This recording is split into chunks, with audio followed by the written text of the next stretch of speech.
Hello guys, welcome back to this channel. In today's video, I'm going to show you how you can catch the large red damselfly in Heartopia game. Okay, let's get into it guys. I'm going to show you my insect story. Wait. Okay, then I'm going to show you how the large red damselfly looks like.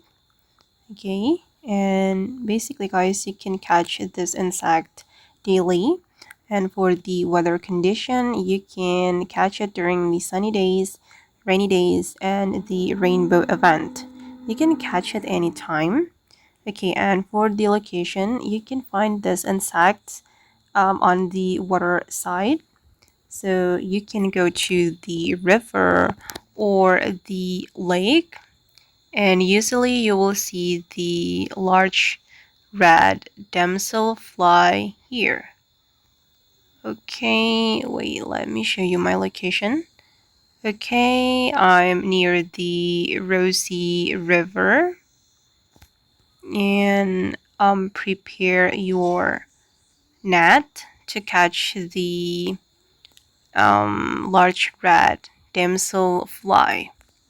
Okay, I'm going to equip my net. Okay, and this is the large red damselfly. You're done. I've just catched this insect.